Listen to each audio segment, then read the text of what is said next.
Parents will have to pay their son after destroying a $25,000 pornography stash.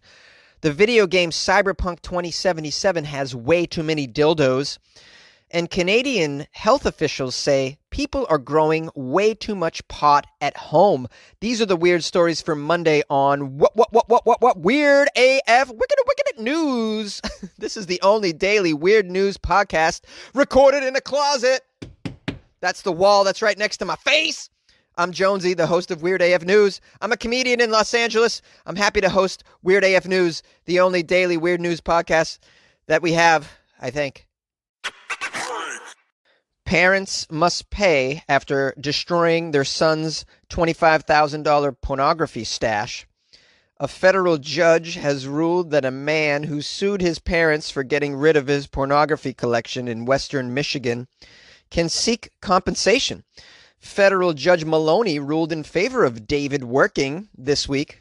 David is the son. They say that David's parents, Paul and Beth, destroyed his collection of DVDs and VHS and other pornographic materials back in 2018. Did it take 2 years for this to go to trial? This is a lot of work over a lost pornography collection, but it is worth $25,000. I don't know how it's worth $25,000. Last I checked, VHS tapes were fit for the bin. Last I checked, they were fit to be thrown away. Who cares about VHS tapes and DVDs? How do you even play these things? I don't even know. This seems like some sort of alien technology to me now. If you gave me a DVD, I would not know what to do with it. If you gave me a VHS tape, I would laugh in your face. But apparently this is worth $25,000 to somebody. I don't know who. I mean, porn is free, right? Last I checked, it's now free. I don't know who's going to be shelling out tens of thousands of dollars now for DVDs, VHS tapes that you have to rewind to see the scene again. I'm going to rewind my porn. What is that all about? That's a boner destroyer right there. Rewinding your porn. Yeah, that's not going to get you anywhere. Does he have magazines as well? It doesn't say. I'm curious. It says pornographic materials. It doesn't say magazines. My guess is he has a few of those too, because he's clearly a weirdo. Maybe I'm too quick to judge on the uselessness of the DVDs and VHS tapes. Maybe David Working was saving up all of this stuff to open a porn museum one day. Charge admission. I don't know. I don't know what else you would do with this stuff. According to the media, David's original lawsuit against his parents was filed in 2019. He claims that they destroyed a large amount of pornography that he left behind when he moved out of their house at the, quote, request of local law enforcement. Wait, he was asked to move out of his parents' house at the request of local law enforcement? What did he do wrong that he was asked to move out of his parents' house? Did he have just too much porn? They called the police. Look, an officer, we are up to our eyeballs in pornographic VHS tapes and DVDs. I mean, they're in every room stacked to the ceiling. I mean, there's got to be tens of thousands of dollars of VHS tapes and DVDs in our house. Can you please get this creepy son of ours out? I mean, we just can't live like this anymore. I can't even watch. There's not enough time in my life to watch all the hours of porn that we have in our house. It's just a daunting task to look at it and to watch it. I just can't handle it. Next thing you know, he's ordered to leave the house. I mean, he did something to his parents where he was forced to leave the house, which leads me to believe that he's a wayward son of some sort. You know, not just the fact that he owns all this porn. You got to be a weirdo to have all this porn. You really do. There's got to be something off about you. But he must have done something to the parents in addition to this, is my guess. And therefore, shouldn't be allowed to sue his parents over this pornography stash. He did something, and they were like, get out. And by the way, we're getting rid of all this porn because we need to actually move about the house, but we can't. There's stacks of VHS tapes, okay? I can't even go to the kitchen to make my coffee. I can't find the coffee pot behind all the pornographic DVDs, okay? I'm sick of looking at Ron Jeremy's face. It says here the son David lived in their home for only 10 months after a divorce. Oh, I wonder what was the cause of the divorce. Probably the pornographic collection. I would guess. You can't be married and have $25,000 worth of pornography. It's just not going to work out. I mean, you'd have to have a very lenient spouse for that to work out. is my guess. Even if you have a man cave, you can't fit this much porn in a man cave unless your man cave has got 7 rooms. If your man cave is like a storage facility, a separate floor, or a bunker, maybe you got a porn bunker and you can keep it there and your spouse will never see it. But you can't just have this and keep a marriage together. You just cannot. This guy's upsetting people everywhere he goes, which makes me upset that the judge ruled in favor of this maniac. Oh, we got some numbers here. Good numbers. It's over 1,600 titles of DVDs and VHS tapes. 1,600? These things are big, these VHS tapes. Do you guys remember them? They're pretty big. 1,600 would take up a whole floor. I would imagine. You can't contain that in just one garage. It also says he has 50 plus sex toys and paraphernalia. I don't know what paraphernalia could be, but 50 sex toys for a single man in his 40s? This is just unacceptable. This guy's a weirdo. Clearly, he's got issues. Okay? Does his therapist know about the 1,600 pornographic VHS tapes that he has stored and the 50 plus sex toys? Does the therapist know about this? Does the judge know about this too? Well, the judge obviously knows, but still ruled that this is okay behavior. I don't know in what world the judge thinks this is okay behavior. It says here the original value was $29,000. This guy claims that some of these items are irreplaceable. Really? What, your dildo from 1982 is irreplaceable? Is that what's going on? The poor father is quoted as saying, "You know, I really thought I did my son a big favor by getting rid of all that stuff. It was costly." The poor guy. Oh, man. He thought he was doing his son a favor, helping him out. Nope, not at all. Little do you know, sir, your son's problems run deep. And this was after apparently he asked his parents to transport the collection from Michigan to Indiana. They weren't willing to. You were asked to leave their house by law enforcement for some reason. It's still in the dark as far as we know. We can only imagine what that would be. I mean, you're probably using your sex toys in the middle of the kitchen is probably what you were doing, and your parents had enough of it. Then you had the gall to ask your parents to transport your 1,600 VHS tape collection to Indiana for you. This is like the worst son in history. Unbelievable. The parents, it says, were uncomfortable with all of this in their home, and that's why they got rid of it. Unfortunately, the judge doesn't like the parents, supported the kid, said there is no question that the property belonged to Mr. Working and that his parents had no right to destroy it. I don't know where this judge comes from. I mean, it's one thing to have property. It's another thing to have just dysfunctional property. You know, it's like if you have 400 cats, okay?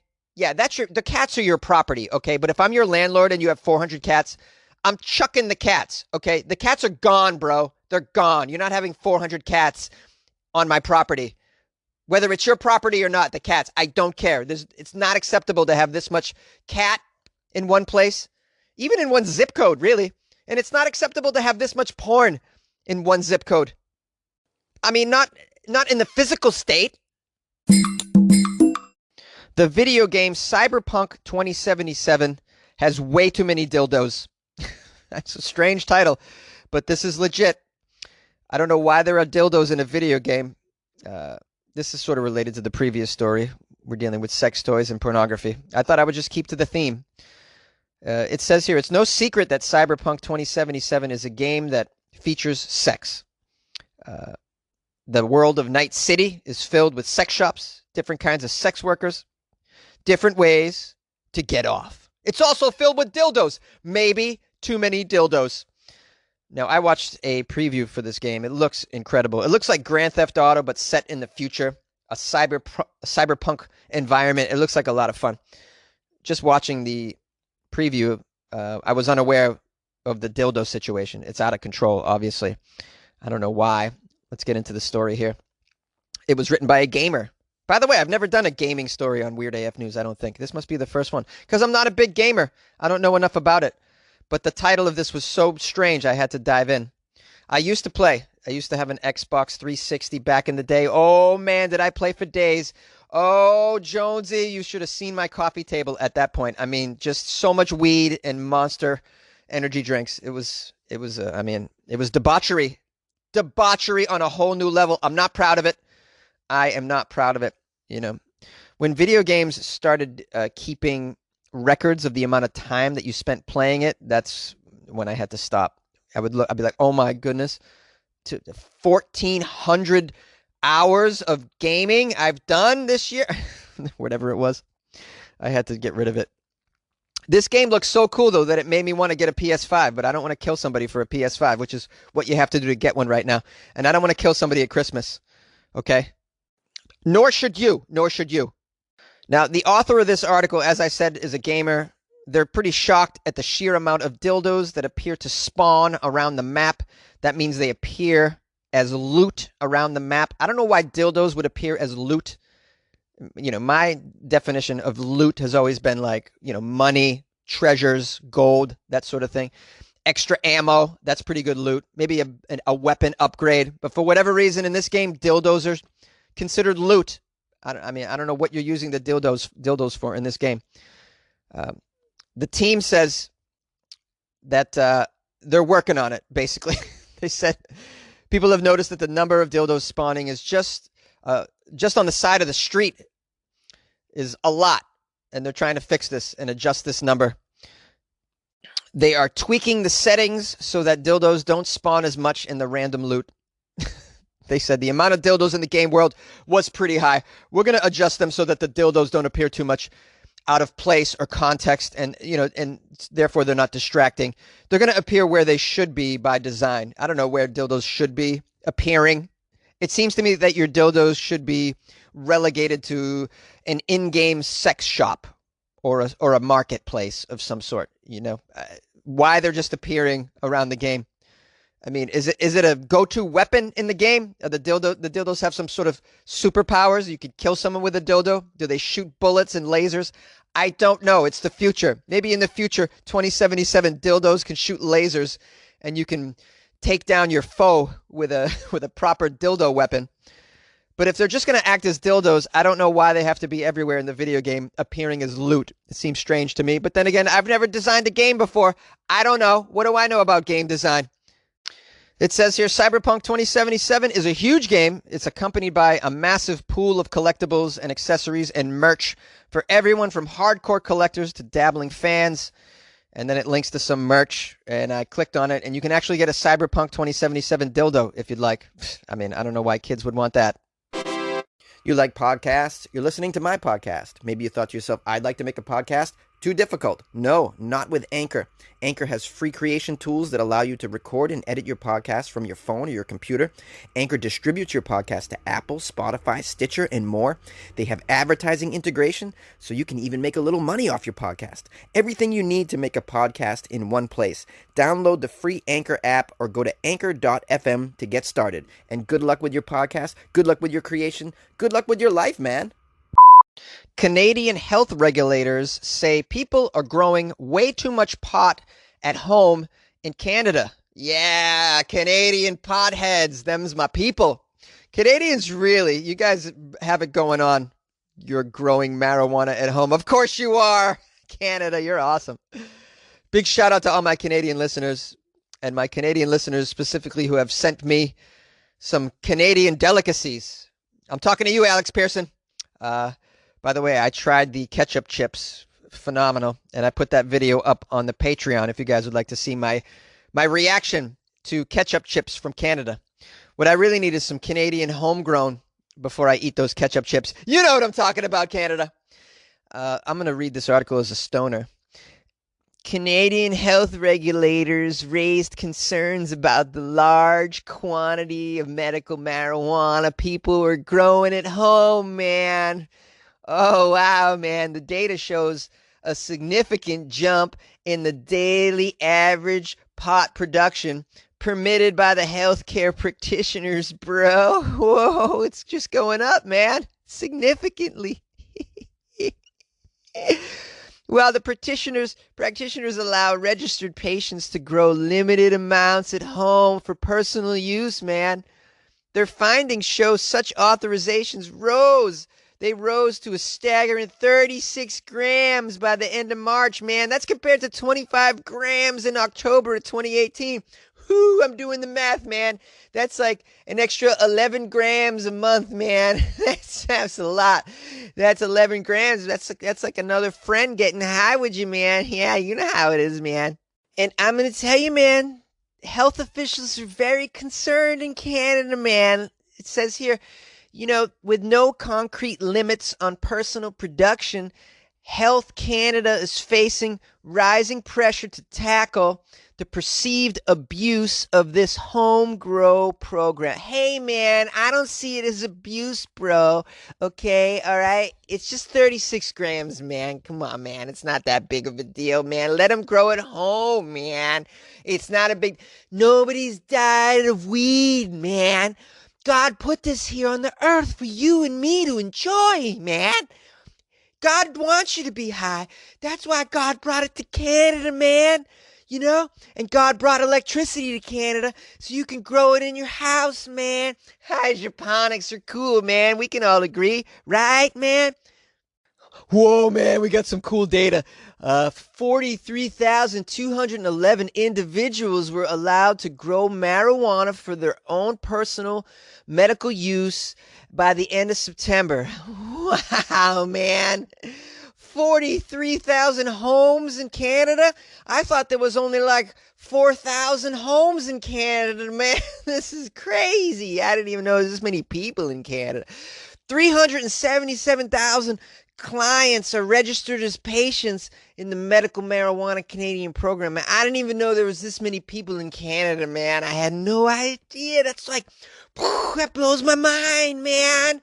Wow, I thought there was like 77 people in Canada, man. All of them get high and play hockey. Well, guys, as you know, I'm really concerned with my Canadian friends and family up there, man. So listen, I just want to help you out, all right? So if you're growing at home, man, and you got too much on your hands, man, and you think you might be at risk to getting busted, just send them to me, man. Just send the extra grams down to me, man. I know what to do with it, all right? And it's not about me getting these extra grams of Canadian grown, goodness. It's about me saving you from a prison sentence, man. I care about you guys. You can't listen to the podcast from a Canadian jail, man. All right? So just hit me up and send me the grams, man. All right? Don't get caught out there with them extra grams. And, have yourself a holly jolly holly high Christmas, man. Yeah. I got boogers, guys. I got boogers. Oh, man. Look at people get boogers, okay? It's just part of life. You just got to deal with the boogers. I got a nice review as well as my boogers from Mary Corcus from the United States. 5 stars. She wrote, "He's in the closet and probably won't come out anytime soon. Absolutely love this guy. I added Weird AF News to my Google Home morning routine about a year ago. I've listened to him every morning. He's never disappointed. This show is a pleasant distraction from all the depressing news. Listening to Jonesy is like having a friend catch you up on all the crazies. And of course, I have to mention the Florida Fridays, the best way to end the week. Although I listen to it on Monday. Makes Monday mornings a little more tolerable. You're doing great, my friend. I hope you can get back on the stage sooner than later." Wow, that was a tremendous review. There was a lot of great stuff in there. Wishing that I get on stage soon. That was really sweet of you. And telling me that I've never disappointed. I feel like I must have disappointed at some point. I mean, there's been a few stinkers and clunkers. There has to be. Nobody's perfect, but I give it my all. I really, really do. And I appreciate the review, Mary. It's great. So I just love getting some reviews. I have another one too that I'd like to read from far, far away. Where is it here?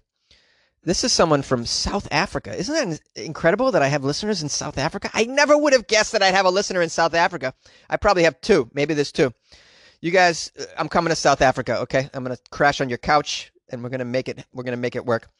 I got 5 stars from Katie33. Is it Sadie? Katie? I don't know how to pronounce it, but it's CAYDE 33. 5 stars. Amazing, it says. "Hey, Jonesy, just wanted to say how much I love the content that you keep pulling out. It is really funny and entertaining, even all the way back here in South Africa. Keep it up and good luck for the future. Katie, or Cade." And some smiley faces. Wow, what a tremendous message. Thank you so much, Cade.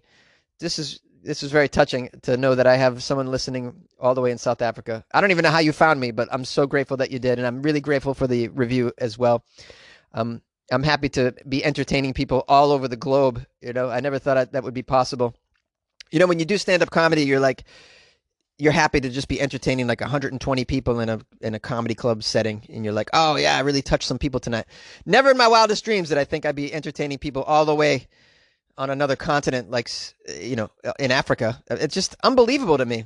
Amazing technology, just amazing. It's man, it's really opened up a world of opportunity for me. I'd be curious to know how you found my podcast over there. That's so cool. So cool. Please write again, Cade or Katie, and stay in touch with me. And thanks again for the review. I appreciate that so much. I have some other people that I would like to thank, because who else here? Let me see here. Oh, Terry Lamar sent me a Christmas gift to my PayPal account. Ooh, a cash Christmas gift. Terry Lynn, thank you so much. Appreciate it. She wished me a Merry Christmas as well. She sends me a Christmas gift every year, and I'm so grateful. I'm so appreciative. Big shout out to you, Terry. Terry Lynn, a big OG fan, longtime listener of the show. Much, much love. Also want to give some love to Kelly Dunn, who sent me a little care package with a couple of masks. Oh, yeah. One of the masks has Christmas trees on it. Oh, and the other mask is red. And I'm going to be wearing that on Christmas Day for sure. And she also sent me a gift certificate to Panera, one of my favorite places. Oh, my God. Have you been to Panera? Man, Panera is great. I like to get the soup and half a sandwich combo. Oh, banging. So many choices of soup. So many choices of half of sandwiches. Just such a great thing. I really like Panera. Thank you, Kelly Dunn, so much. Merry Christmas to you and your family. Happy holidays. And last but not least, we have some new Patreon members. Yes, 3 new patrons over the weekend that I want to give love to. Kanoa Spencer. Kanoa is a longtime listener, supporter of the show. Kanoa lives in, you're in Arizona, correct, buddy? Arizona, right? Outside Phoenix? I remember. I think I'm right about that, because I remember we were chatting when I was in Arizona on lockdown. Kanoa joins the Patreon, and I'm so grateful. Also, someone named Grant Brown, which is a great name, Grant Brown. Super. It's the name of a general, I'd imagine. You sound like a general. Yeah, General Grant Brown. Yes, we await your orders, sir. Grant Brown joins the Patreon as well. Super cool. Grant, enjoy the extra content in the Patreon. I posted something yesterday. It was a reaction video. I alluded to it earlier in the show. Please enjoy that. Also, Charles P. Paxton, big OG fan of Weird AF News, longtime listener and supporter of the show. Big shout out to Charles. I'm always grateful to hear from Charles, who sends me periodic emails and updates. I'm glad you're back on track, Charles. I wish you a wonderful holiday and the best of health.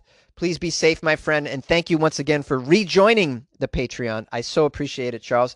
Please enjoy the extra content in the Patreon. There's some funny shit in there. You guys will enjoy it. And I'm about to record a very offensive Christmas song and put that in there, so that'll be fun. My career's over. What else? I want to thank everyone who submitted Florida Friday articles and articles over the weekend. Just reached out to me. Super cool. We got some phone calls by the angry Florida man that I'm going to publish now. If you'd like to join the Patreon, you know how to do it. Go to patreon.com/weirdafnews or go to weirdafnews.com and click on the Patreon banner. You can email the show, funnyjones@gmail.com, and call 646-450-2012 if you'd like to leave an opinion on one of the stories of today or any other day. Take care, guys. Yay! Well, season's greetings, people. This is the Angry Florida Man just checking in here. I missed the load last week. I was training a new victim in the bread game. You know, can't be gabbing on the phone when I'm out there trying to teach a young buck on how to sling bread. So I apologize that to everybody. But I wanted to get back to Jonesy in regards to the situation there at the Disney World. Disney World, you got a lot of explaining to do, because I, for one, am a Busch Gardens man. Everyone knows that, and we wear full cage masks wrapped in Saran wrap. You know what I'm saying there, Jonesy? They don't just let you in there to drink beer and ride roller coasters. Well, actually, that is what they bring you in there to do, but they are very, very, very keen on how they take care of their people. Anyway, Jonesy, I'm gonna listen to the episode today, and I'm gonna get back to you. Hey, Jonesy, if I was a young man and I was out there and someone took advantage of my tab was out there putting drinks on my bill, and I'd say pinch my nipples. I must be having a nightmare. Wake me up. Okay.